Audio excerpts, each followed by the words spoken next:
아멘. 70인 전도대를 파송하는 그런 말씀입니다. 70인 전도대를 파송하는 이 내용은 누가복음에만 나온다고 그래요. 마태, 마가, 요한복음에는 12제자를 파송하는 훈련을 시키는 대목만 나오는데 특별히 누가복음에는 앞에 9장에서 1절부터 6절 말씀까지 12제자를 전도훈련시키는 대목이 나왔는데 10장에서는 70인 전도대를 파송하는 내용이 나옵니다. 이것은 누가가 특별히 자세히 기록한 것인데 마치 구약의 모세를 도와서 모세가 혼자 이스라엘 백성들을 감당하기 어렵다 그러니까 광야 세월 가운데 70인 장로를 택해서 하나님의 성령을 부어주시고 그들로 도움자를 만들게 하신 일이 있는데 그거하고 비슷하게 하려고 그랬는지는 알 수 없습니다만 70인을 세우셔서 특별히 더 훈련을 시킨 그런 대목입니다. 나중에 요한복음 6장에 보면 예수님이 영적인 말씀을 하고 그러니까 이 말은 어렵도다. 그러면서 많은 사람이 물러갔다 할 때 이 70인 중에서 많은 사람이 물러가고 아마 12만 남았던 모양입니다. 끝까지 사명을 잘 감당하지 못하지 않았나 하는 그런 생각도 있습니다. 이 70인 전도대를 파송하면서 제자들을 파송할 때와 비슷한 말씀들을 강조해서 하시고 보내시는데요. 2절 말씀에 이르시되 추수할 것은 많되 일꾼이 적으니 그러므로 추수하는 주인에게 청하여 추수할 일꾼을 보내주소서. 이 말씀이 하나님께 추수할 일꾼들이 부족하다고 보내달라고 기도하라고 하는 그런 내용인데요. 누구더러 추수할 일꾼을 하라고 하는 건지 그게 조금 애매할 수 있습니다. 추수할 것은 많대. 예수님이 이제 십자가 지시고 하늘로 승천하실 때는 점점 다가오고 있는데 그런데 추수할 전도할 동네는 많으니까 지역은 많으니까 하신 말씀이라고 그래요. 근데 이게 누구 보러 하라고 그러는 거냐 말이지. 훈련받은 사람들 아니면 누구한테 하겠냐. 근데 3절 말씀에 보면 갈지어다 내가 너희를 보냄이 어린 양을 이리 가운데로 보낸 것 같도다.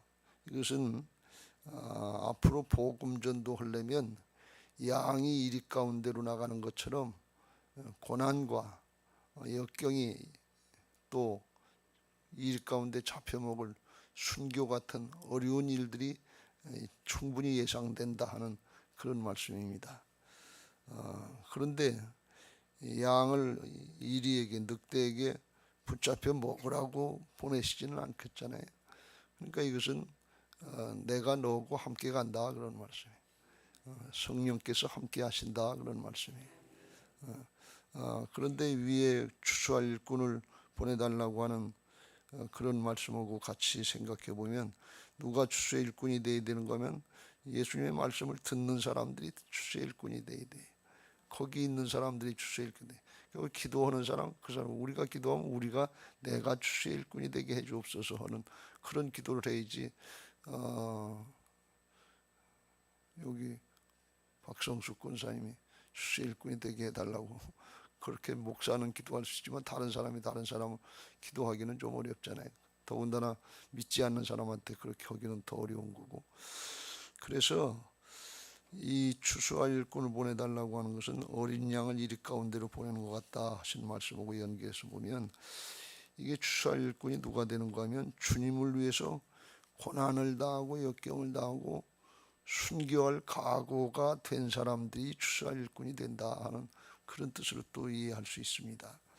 마태복음 10장에 보면 이런 말씀이 나와요. 예수님이 말씀하시기를 거기도 16절에 내가 너희를 보냄이 양을 이리 가운데로 보낸 것 같도다 이렇게 말씀하시면서 18절에 이렇게 말씀합니다. 또 너희가 나로 말미암아 총독들과 임금들 앞에 끌려가리니 이는 그들과 이방인들에게 증거가 되게 하려 함이라. 끌려가서 고난받고 두드려 맞고 핍박당하고 때로는 죽기도 하고 그러는데 그게 증거가 된다. 그게 증인이 되는 역할을 하는 거다 그런 말씀. 그러면서 너희를 넘겨줄 때 어떻게 또는 무엇을 말할까 염려하지 말라. 그때 너희에게 할 말을 주시리니 말하는 이는 너희가 아니라 너희 속에서 말씀하시는 이 곧 너희 아버지의 성령이시니라.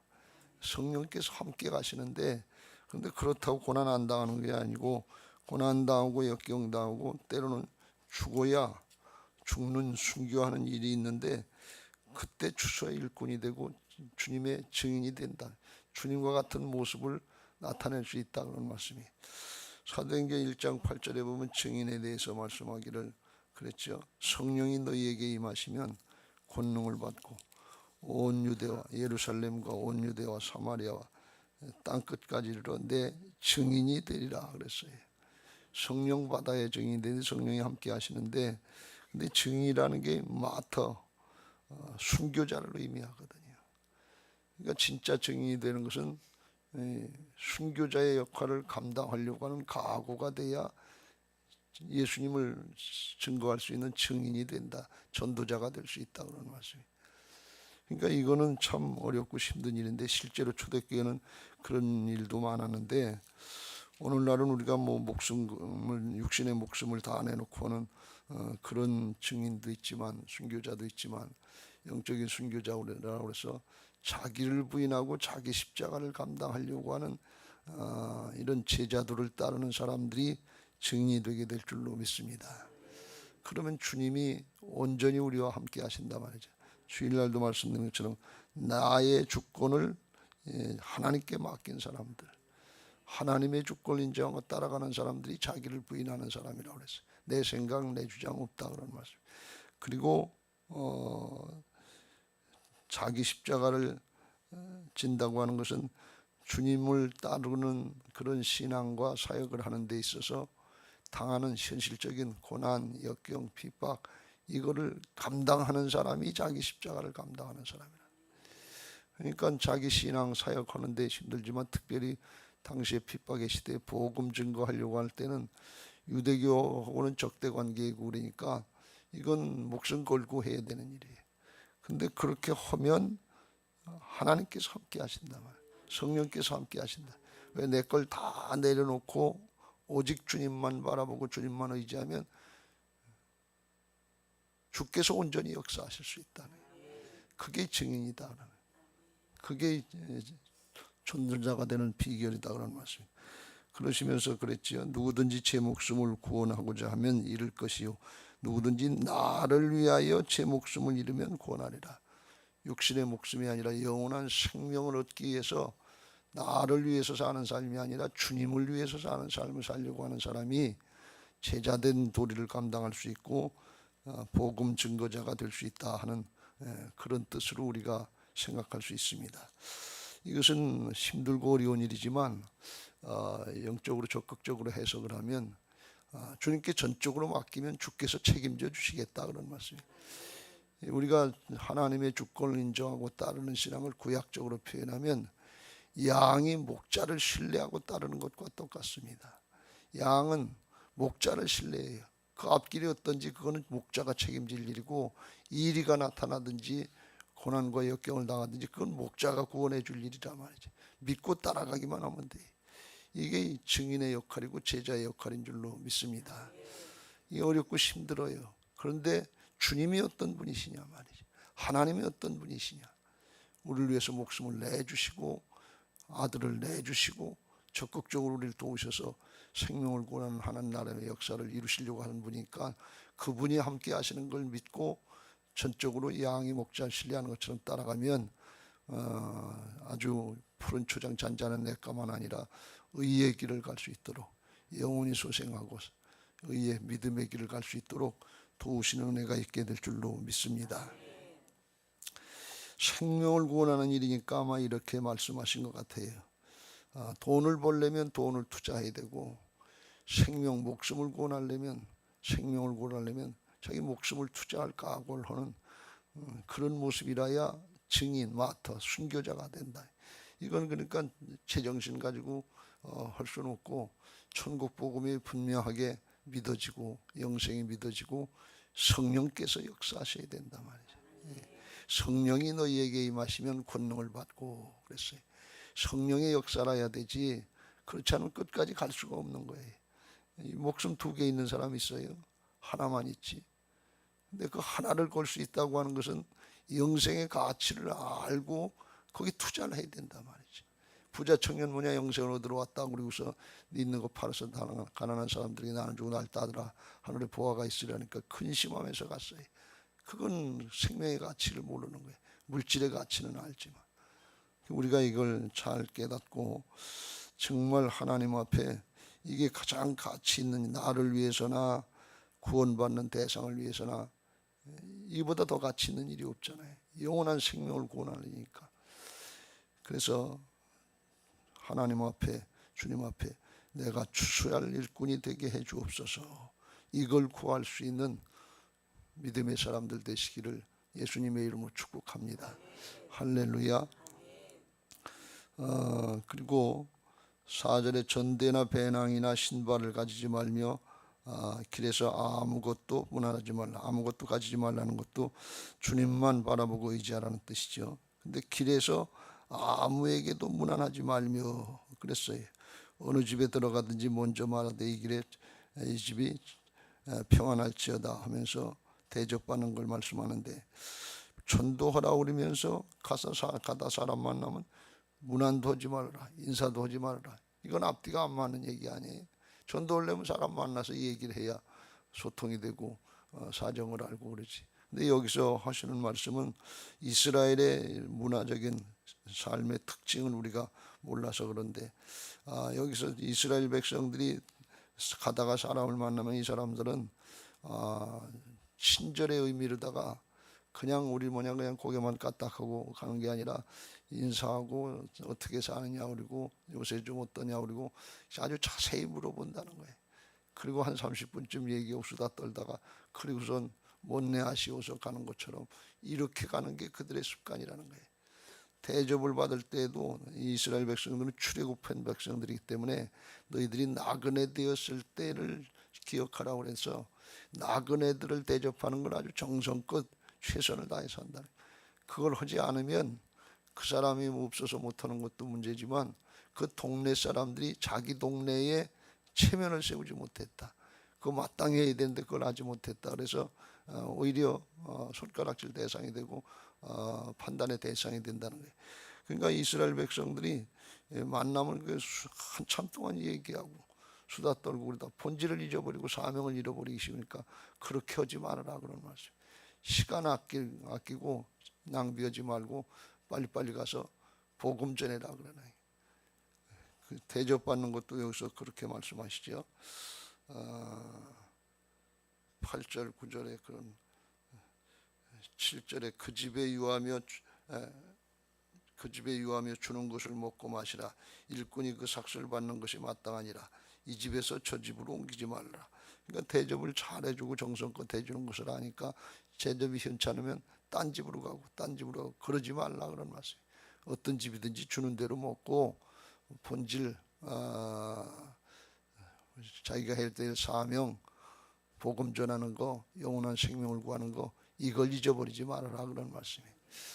우리들이 언제든지 신앙하면서 또 마찬가지지만 세상 일 복잡하고 어려운 것들 많고 우리 신경을 뺏는 일들 많지만 인생의 본질, 신앙의 본질, 복음, 예수 그리스도, 하나님 나라의 천국과 지옥의 교관 말씀 이걸 잊지 말고 신앙해야 되실 때 신앙하시길 주의 이름으로 축복합니다.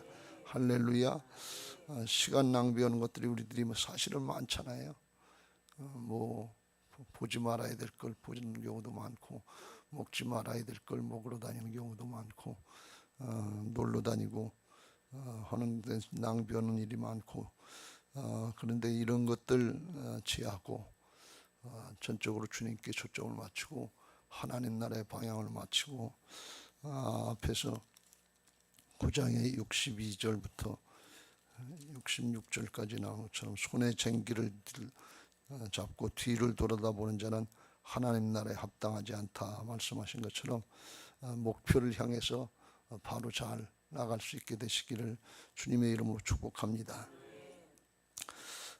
그리고 복음 전도자들에게 하나님이 주신 축복이 있는데, 영적인 권위를 주셨는데 16절에 보면 그랬죠. 너희 말을 듣는 자는 곧 내 말을 듣는 것이요, 너희를 저버리는 자는 곧 나를 저버리는 것이요, 나를 저버리는 자는 곧 나 보내신 이를 저버리는 것이라. 그래서 이 복음 전도자들을 보내시면서 70인들에게 너희들을 보내는 게 너희들만 보고 하는 게 아니라 뒤에 있는 나를 대접하는 거고 내 뒤에 있는 하나님을 대접하는 거다. 이건 지난번에 그런 말씀을 드렸죠. 로마 정치의 통치 체계가, 로마 병정들이 누굴 시키면 로마 병정이 시키는 것이 아니라 로마 황제의 명을 받아서 하는 것으로 이렇게 해서 꼭 따라야 되게 되는 그런 모습이라고 그랬죠. 순환 영화에 예수님이 십자가를 지시고 골고다로 올라갈 때 로마 병정이 시몬에게 너 십자가 같이 지고 가라 그럴 때, 그때 그게 군사의 명령이 아니라 위에서부터 내려오는 국가 체계에 의해서 로마 황제의 명령이다, 뒤에 황제를 거역하는 거다, 그런 말씀을 드린 적이 있는데 하나님 나라도 마찬가지다 말이죠. 우리는 한 사람 한 사람이 예수님을 대표하는 거고 하나님을 대표하는 그런 영적인 권위, 권세를 주셨다 그런 말씀이에요. 그러니까 이게 아주 막중한 거지요.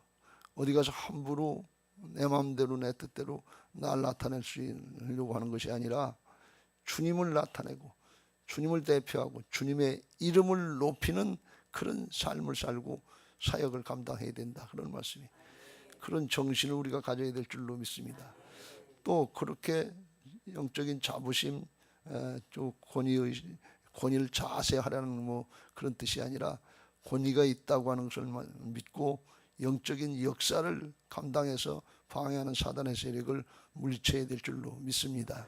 이걸 주시고 하나님이 일하시라는 거지, 권세와 능력을 주셨다고 하는 것처럼 그냥 가서 네 힘 가지고 네 재주 가지고 네 것 가지고 하라는 그런 뜻이 아니에요. 그래서 아무것도 가져가지 말라는 거예요. 주님만 나타내고 주님이 함께 하시는 역사를 나타내야 될 사람이지, 돈의 능력 나타내고 지식의 능력 나타내고 경험의 능력 나타내고 자기 걸 나타내려고 하지 말아라. 그러면 사단에게, 세상 신에게 진다 그런 말이에요. 이걸 우리가 잘 깨닫고 우리의 신앙에 하나님의 자녀로서 또는 하나님의 일꾼으로서 영적인 자존감을 갖고 영적인 싸움을 싸우고 이겨나가시길 주의 이름으로 축원합니다. 이건 목숨 걸고 해야 되는 일이에요.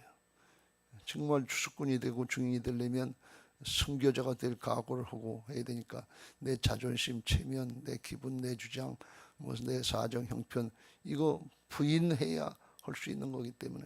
근데 부인하면 성령께서 역사하신단 말이죠. 하나님께서 역사하신단 말이죠.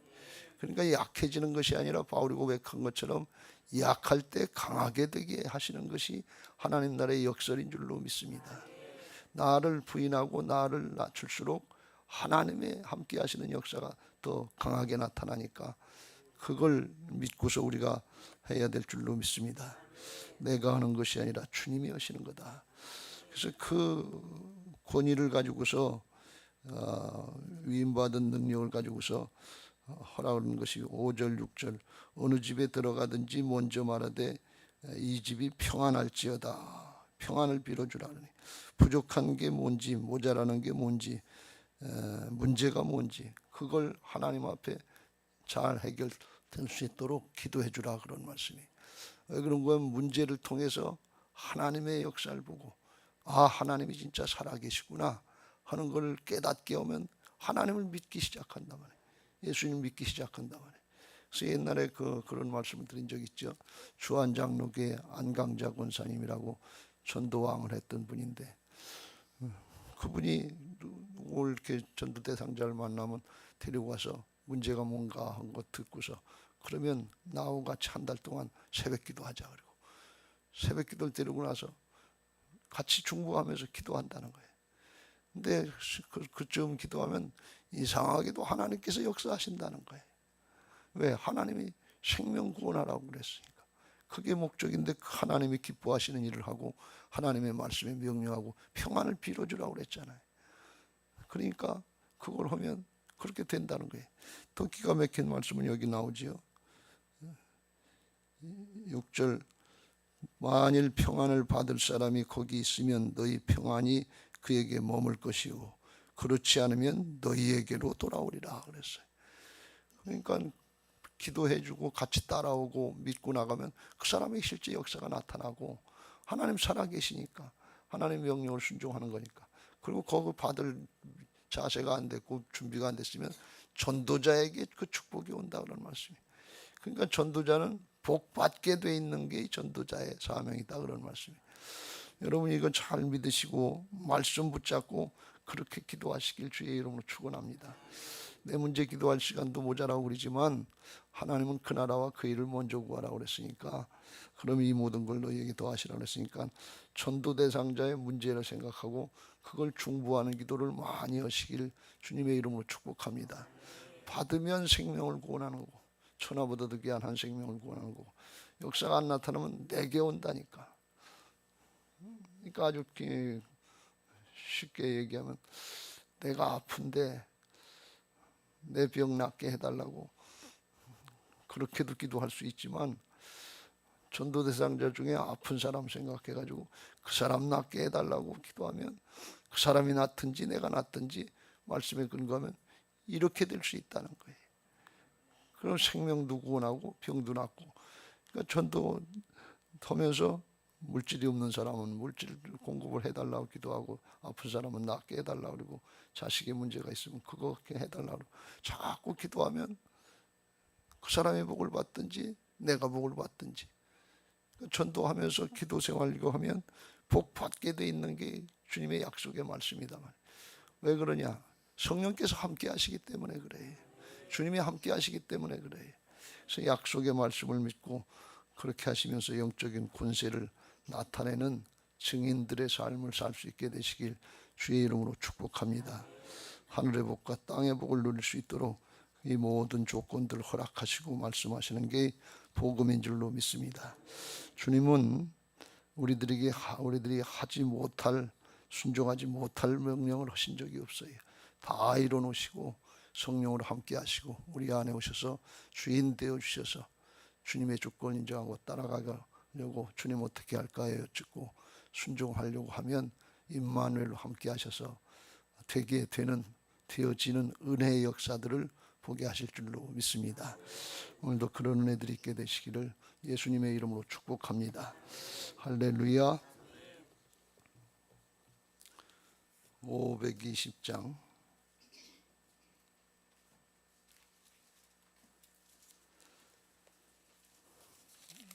찬송하고 기도하실 텐데 기도 제목 같이 읽고 찬송하겠습니다.